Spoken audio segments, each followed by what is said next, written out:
merci Daouda ci leeral yooyu nga indi beneen nag tamit soxla nañ ko ci waxtaanee ko suñu jeudi passé sax am na luñ ci jotoon a wax balaa ñuy fësal décision bu Cour suprême muy affaire Mame Mbaye Niang Ousmane Sonko mu mel ni tamit xam naa ni décision boobu ñu jël bettu la woon ndax xaaroon nga cour bi taxawee nu mel ndax rabat d'arrêt si fàttali yaa ngi doon wax peu de chance de Sénégal am ngir mu aboutir. waaw parce que li tax ma koy wax mooy déjà nature bi quand tu demandes à la Cour suprême mu wax ni moom li nga xamante ne daf koo jël comme décision da ciy juum dañoo bëgg yow nga wax ni décision bi nga jël da nga cee juum et que nga annuler décision boobu remplacer ko par beneen décision loolu mooy rabat d'arrêt donc nag c'est exceptionnel vraiment exceptionnel que Cour suprême daal di ñëw daal di reconnaître que ni def na erreur de procédure sur benn décision et que par conséquent daal di ñëw daal di koy changer waxuma ni amul de am na fi mais dafa rare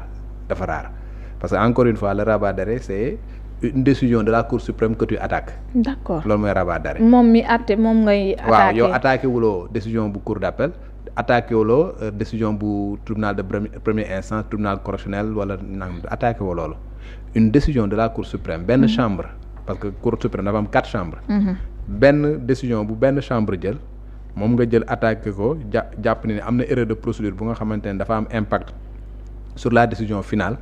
Et puis nga ne Cour suprême na annuler décision boobu remplacer ko par beneen décision loolu moo tax nga gis par exemple rabat d'arrêt bu ñu koy examiner. Ce sont les chambres réunies. Ce n'est pas benn chambre mais chambre yëpp ñoom ñooy réunir pour toog waxtaan ci demande boobu demande boobu nga def daal di xool li nga xamante moom moo ci aajo ñu doog ko def te loolu bu ñu koy examiner ñi nga xamante ñoom ñoo jugé woon ba ñu attaqué décision boobu ñooñ duñ ci bokk waaw loolu mooy rabat d'arrêt mënoo jugé waat waaw mënoo nekk attewaat say atte mënoo nekk jugé parti voilà jël décision ba pare ñu naan li nga jël baaxul nga ñëwaat daal di siégé waat fa nga xamante dañ koy jugé loolu dafay indi kii quoi loolu moo tax loolu permettre uñ ko gis nañ ko waaw ci atte boobu noonu boo xoolee lii ñuy dippee gis nañu ñu def rejet bu exception d'inconstitutionnalité bi nga xamante ni tey boo xoolee article 260 bu code pénal ma nga ca ñu gis ni àttekat yi moom la ñu jàpp benn moyen simple de cassation la comment l'expliquer non xam nga ñoom dañ defoon exception bi ñu demee Cour suprême dañ defoon li ñuy woowee exception d'inconstitutionnalité daal di ne Cour suprême yow avant ngay àddu dañoo bëgg nga dem ci conseil constitutionnel mu àddu ci li ñuy laaj d'abord avant que yow nga continuer loolu lañ demandé woon léegi loolu si jugement ba la woon au niveau de la chambre je pense fàtte naa chambre ba je pense chambre correctionnelle ba. chambre correctionnelle. waaw bu Cour suprême. boobu lañ demandé woon loolu. biñ demandé woon loolu ñooñu dañ ko jëloon daal di koy écarté. léegi biñ ko écarté nag ñoom dañ jàpp que ni loolu nag quoi problème de procédure la parce que bu ñu demandé exception d'inconstitutionnalité ñoom dañ jàpp que ni la Cour suprême devait surseoir à statuer taxaw daal di yóbbu dossier bi. conseil constitutionnel ñu daal di addu ba pare ñoom ñu doog a continuer en fonction de parce que la nga xamante ne conseil constitutionnel dina ko décider mën na impacter finalement ci décision bi ñoom loolu Cour suprême chambre ba d'accord ko woon daal di koy rejeter ñoom ci rabat d'arrêt ñu daal di koy indiwaat mais bon ñoom dañoo déclarer tout ça irrecevable oui moom la ñu gis sax avocat yu Ousmane Sonko yu ñoom di wane ni dañ fa violer foofu loi ndax dañ ko waroon renvoyer directement conseil constitutionnel loolu lañ ci gis waaye mais entre temps également rejet bi ñu gis la sortie de Ousmane Sonko ci loolu jàpp na ni dañuy jëm certainement ci révision wu procès bu nu mel parce qu'il y a des faits nouveaux à l'existence rapport bi ñu doon wax yan porte moo koy ubbi waaw révision procédé wax dëgg yàlla texte yi prévoir nañ ko mais dafa am ay conditions quand même quelles sont les conditions parce que révision procès boo demee ci le code de procédure pénale dafa renvoyer ci la loi organique sur la Cour suprême mais boo jëlee loi organique sur la Cour suprême ci article 92 ak 93 si lay wax ci révision yooyu effectivement le fait que mu am un élément nouveau wala une pièce nouvelle du dossier man nekk na un élément bu nga xamante ne mën nañ sukkandiku pour réviser waat un procès ubbiwaat benn procès mais ci article 93 daf ne su fekkee ne un élément nouveau dañ ko découvrir wala mu nekk une pièce nouvelle buñ ko découvrir du ki nga xamante ne moom la décision bi défavorable moom moo mën a demander révision c'est le ministre de la justice moom moo ko mën a demander. Ah bon donc waaw loolu la article ba wax article 93 donc Ousmane Sonko du moom moo mën a demander à ce que ñu réviser procès. D'accord. C'est le ministre de la justice. xam nga su fekkee ne fait nouveau la wala une pièce nouvelle bu nga xamante ne mën na impacter ci décision finale bi ñu découvrir ko au cours de nan laa koy wax après la décision oui. bu boobaa le ministre de la justice mën na demander ñu réviser waat véritablement le procès. Comment va se passer la demande Ousmane Sonko ndax dafay bind ministre de la justice comme il l'a dit ci yenn dossier am comment ça va se passer. En fait spécifié wu ñu procédure bi. Mais bon Ousmane Sonko mën na saisir ministre de la justice comme ni mu wax ne moom la koy defee ministre de la justice moom daal di xool réellement ndax mën na def demande boobu parce que moom kii la magistrat la juriste la xam na nu mu demee. mën na xool ndax véritablement mën na def demande boobu en se basant sur des éléments parce que du question rek demande bii ngay def. la demande da nga koy documenter. voilà demande booy def requête booy def di ko envoyer Cour suprême pour que ñu réviser. Voilà, c'est pas da ngay bind demande c'est des arguments que il faut apporter des éléments et éléments yooyu nag moom mooy permettre au niveau de la Cour suprême ñu mën a xool examiner ndax réellement révision boobu dañ koy def dañuy ubbiwaat procès bi te buñ ko ubbiwaatee voilà daal di xool nan lañ koy juger loolu moom mooy li nga xamante ne dañ ko prévoir comme texte. Maintenant ndax dina loolu noonu dina mujj. Ça suffit pour la réouverture du procès. Non dañ ne rek. Voilà article 92 dañu listé nag ay cas yu nga xamante ne mën na favoriser par exemple révision. Mais boo xoolee ci article 92 bi ci tiré 4 bi foofu noonu mi ngi wax par exemple bu fekkee ne élément nouveau la. wala bu fekkee ne une pièce nouvelle loolu mooy concerner véritablement cas bi ñuy wax ne parce que fii dañ ne y a un document. bu nga xamante ne moom mooy lu bees moom moo favoriser moom moo tax ñu mën a ubbiwaat procès bi mais foofu damay fàttali que ni. La procédure en diffamation c'est une procédure exceptionnelle aussi. Ici au Sénégal. Pourquoi dafa am benn article bu nga xamante moo nekk ci code de procédure pénale article 627 dafa ne su fekkee ne dañ la toppee pour diffamation fukki fan nga am pour indi un document buy prouver que ni lañ lay toppee lañ ne yow yaa ko wax te nekkul naka sutul noonu xam nga teg ko sur la table wala nga indi ay témoins yu nga xamante ne ñoom ñooy ñëw nekk ay témoins à décharge. xam nga bépp élément bu nga xam da nga koy am pour prouver que le fait bi nga xamante ne nee nañ c'est diffamatoire nga prouver le contraire tu as 10 jours pour le faire. Écrit noir sur blanc article 627 bu code de procédure pénale. Journalistes yi xam nañ véritablement lan mooy la diffamation. xam nañ la procédure. Man mi personnellement j'ai été poursuivi pour diffamation oui. En 2001 je me rappelle. C'était exactement la même chose et maître Antoine Mbengue moo nekkoon sama avocat. Et c'est Abdoul Mbaye bi moom moo porté woon plainte à l'époque. C'était en 2001. Je pense que c'était un article que j'avais écrit sur un contentieux entre la banque sénégalo-tunisienne, PST, qui a disparu, avec un homme d'affaires qui s'appelait Pape Ndiambé Sène. Voilà. Donc, quand j'avais écrit l'article, Abdoul Mbaye, via ses avocats, son avocat, c'était Maître Augustin Senghor. Ah, bi. Waaw, ñu porté une plainte contre man. J'étais au Populaire à l'époque. Et j'avais 10 jours. Voilà, pour prouver la vérité des faits. D'accord. Exactement comme ni ko article 627 waxee. Ba ñu indee également le document sur lequel ñu basé woon fekk 10 jours yi dépassé woon nañ ko. Voilà. Donc le document n'était pas recevable, on était forclos. Et en fin de compte, on a été jugé, condamné à 3 mois avec sursis, 5 millions de dommages et intérêts. Xam nga ça c'était en 2001. Donc juste pour dire que la procédure en matière de diffamation, c'est quelque chose de très contraignant, c'est encadré par des textes. Bu fekkee nañ laa toppee pour diffamation fukki fan nga am pour indi des éléments pour prouver que ni réellement li ñu lay toppee yow yaa ko def. Su fekkee loolu dafa dépasser également, je pense que voilà, même pour la production des documents tu deviens forclos en fait. Voilà, donc ce qui fait que pour 10 jours yi daal il faut nga respecter ko. Waaw 627 moom moo ko code de procédure pénale moom moo wax loolu. Dans ce cas-là nag. beneen bi également mooy Ousmane Sonko dans l'affaire Mame Mbaye Niang. Mais il a refusé de comparaître. Il n'a pas comparu. D'accord. Première instance ñëwul. dañ ko juger par défaut condamné ko et quand on te juge par défaut. yow ñëwuloo même tes avocats n'ont pas droit à la parole code de procédure pénale moom moo ko wax. Parce que en matière pénale l'avocat assiste mais ne représente pas. D'accord. Da ngay ñëw mu assister la ñëwuloo il n'a même pas droit à la parole. Donc première instance ba ñuy juger Ousmane Sonko dans l'affaire Mame Mbaye Niang teewut.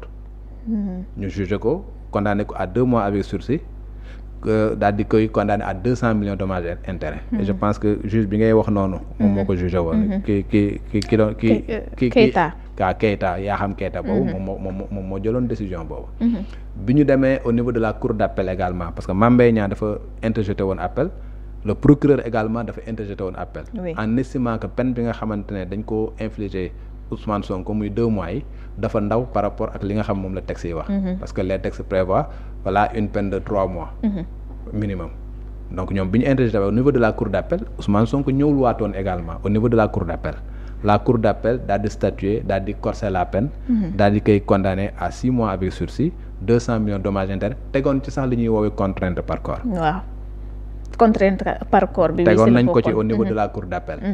Ousmane Sonko via ses avocats daal def pourvoi en cassation ñu ñëw au niveau de la cour suprême bi ñu ñëwee cour suprême ci lañ joxe seen argument yi ci lañ soulever l'exception d'inconstitutionnalité boobu ngay wax noonu. ci lañ soulever seeni argument et bi ñu ñëwee foofu le juge la cour suprême a confirmé les 6 mois avec sursis a confirmé les 200 millions mais a rejeté li nga xamante ne moom mooy contrainte par corps bi en estimant que la diffamation dañ ko considérer comme une infraction politique et par conséquent mënuñu cee def contrainte par corps bi dañ ko dindi. voilà maanaam Mame Mbaye Niang sur la base de la diffamation mënul jël 200 millions yi nga xamante ne Ousmane Sonko moo ko war a fayu ko mu yóbbu ko prison ñu daal di koy dindi.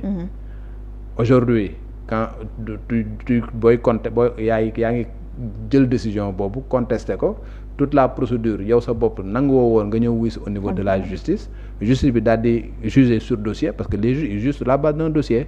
Dossier bu ñu leen di jox xam nga le juge sa conviction mënu ko fonder que sur les pièces rapportées et discutées devant lui code de procédure pénale moom moo ko wax.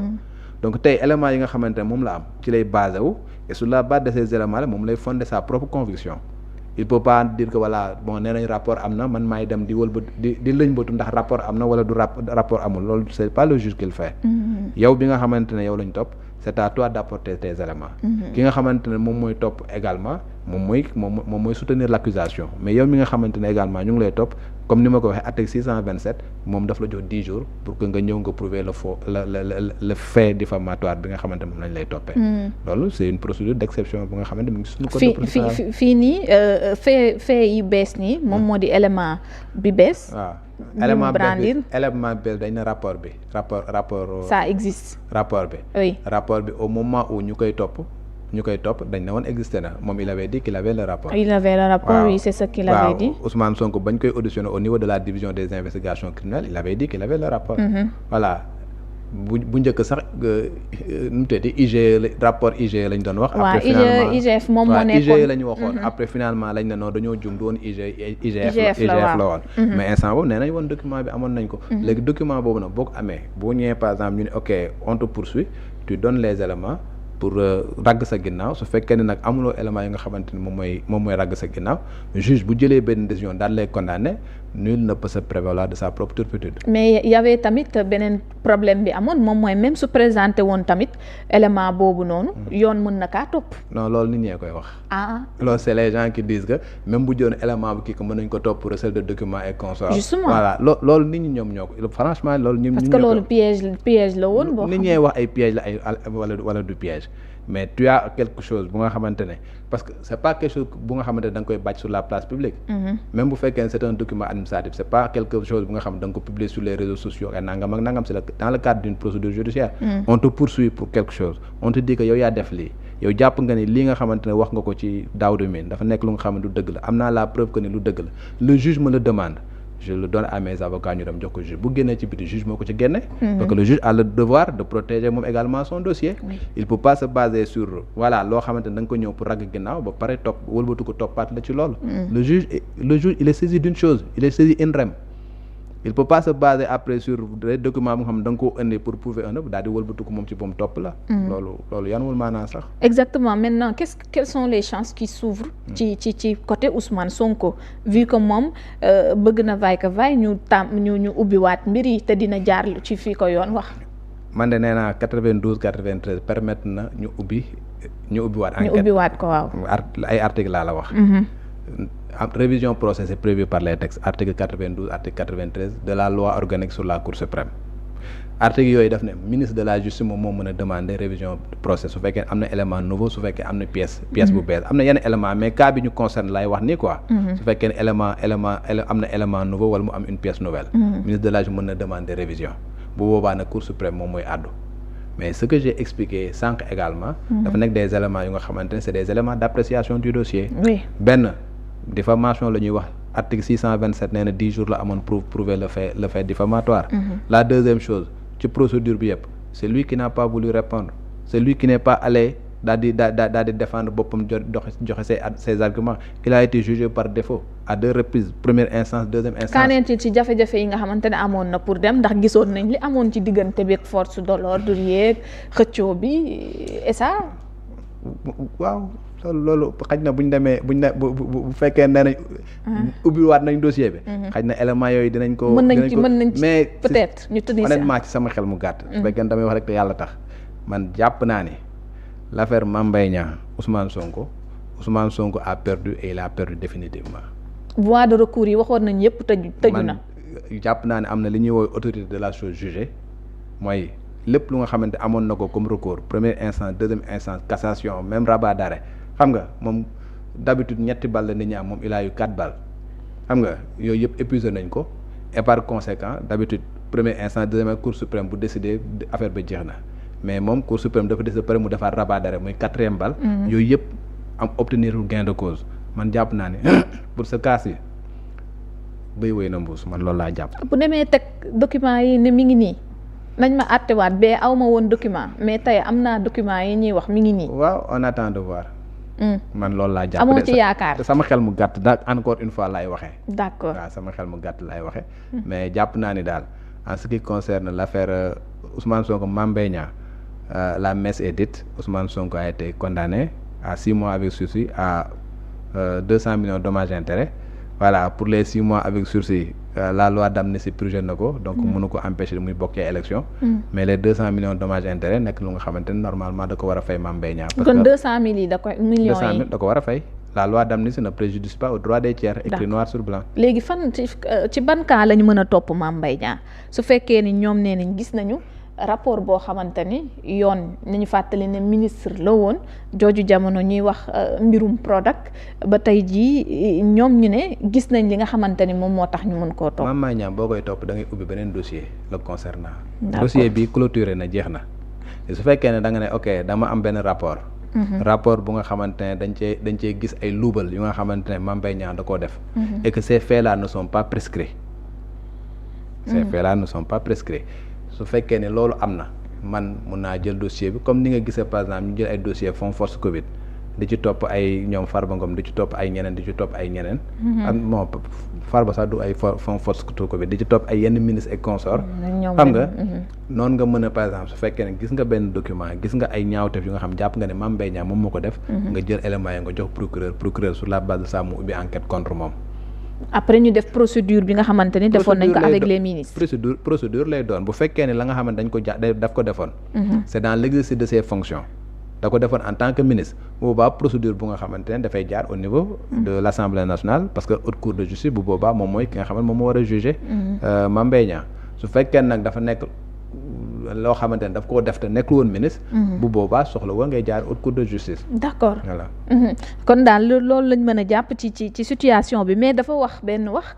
àndul ci ni justice doxalee. te jàpp na ni Sénégal problème bi mu am moom moo di problème mu yoon. ndax Ousmane Sonko li mu dindu ci mbooleem ci ay dossiers yim sax jàpp ni war nañ koo ubbi ñoom am nañ si wàll. loolu naka nga koy jàngatee. li ma ciy jàngat mooy.